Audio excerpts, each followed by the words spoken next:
Let's open the book on this. Today in Irvine, the video game world is shifting in a big way, with local jobs on the line, possible new rules for our elections, and some quick moves on the sports front.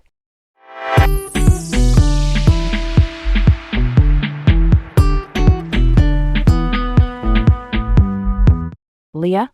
Garrett. Welcome to Laid Back Local, the news of the day with Leah and Garrett in Irvine. First up, Irvine's Obsidian Entertainment is laying off 52 employees as part of Microsoft's wider Xbox restructuring. Obsidian, the video game studio behind Fallout New Vegas, filed a WARN notice on July 6th, a legal alert to the state and workers that layoffs are coming, and the layoffs were announced July 17.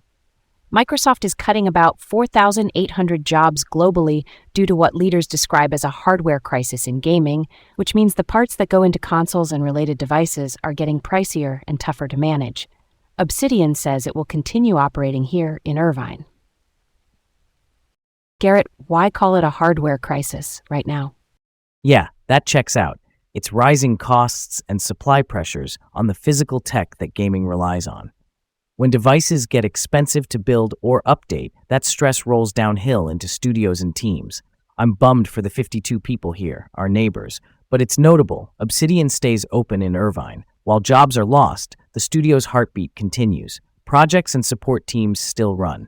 That's a small but real anchor for the local gaming scene. All right, let's roll on.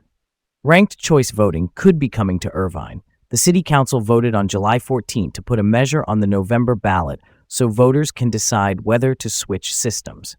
Quick breakdown. Ranked choice means you rank candidates first, second, third, and so on.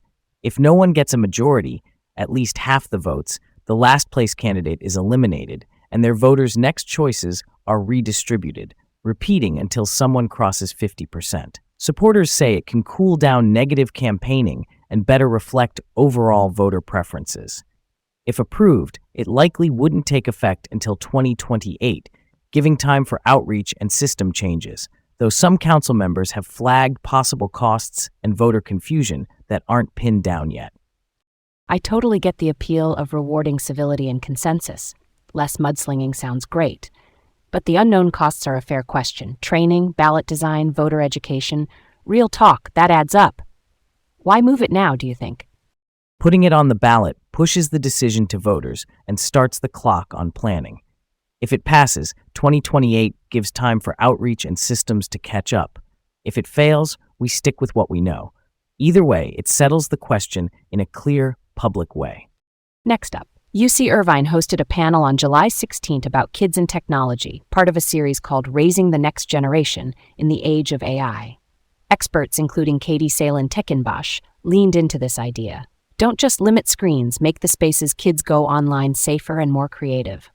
Generative AI, which is software that produces new text, images, or audio from prompts, can be helpful, but the panel warned it might dampen imaginative play if kids always lean on it for instant results. The Los Angeles Unified School District's school day screen limits came up too.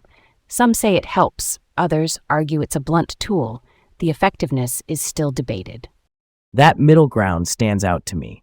Protect the space, then give kids creative agency, the freedom and confidence to make choices and build things themselves. I'm down for that. Guardrails that keep kids safe without shutting the door on curiosity and play. That's a solid point for families and schools here in Irvine, where a lot of parents balance enrichment with caution every day. Let's keep it moving. The OC Fair Express shuttle is rolling, and it's a wallet-friendly hack for getting to the fair. $2 for adults, free for anyone 18 and under. Air-conditioned buses from multiple spots go right to the yellow gate at the fairgrounds, and they run about every 30 minutes. You skip the $15 parking fee and a long walk in summer heat. Bonus, some buses even have Wi-Fi, which is the cherry on top if you're mapping your food stops on the way. That's so wild in the best way. Anything that cuts down on parking stress and makes the fair more accessible for families is a win. Free for teens and kids is huge. And Wi-Fi on the shuttle, that's a small touch that makes the ride smoother and safer when you're coordinating meetups. Last up, Mission Viejo's South County Classic, the 7-on-7 passing tournament, is today at Mission Viejo High. Quick refresher, 7-on-7 is a non-contact format focused on timing, routes, and defense in the air. Think skill reps without pads. Storylines this year include Creon Lutheran adjusting without some key players, Laguna Beach working a balanced attack, La Habra testing a deep wide receiver group, Mater Dei checking in with newer faces, and El Dorado's rising talent getting a look. It's a tight tune-up before fall, where coaches get real data on schemes and chemistry. Here we go. Next one. I love the competitive edge in these. Fast decisions, clean routes, quarterbacks getting their reads. And yeah, the curveball is Creon Lutheran being pegged to do well even without some top names. That says a lot about depth and coaching. This one's got legs, don't you think? And that's where we'll leave it for now. From Laid Back Local, the news of the day, with Leah and Garrett in Irvine. Have a great day, stay cool out there, and we'll see you tomorrow.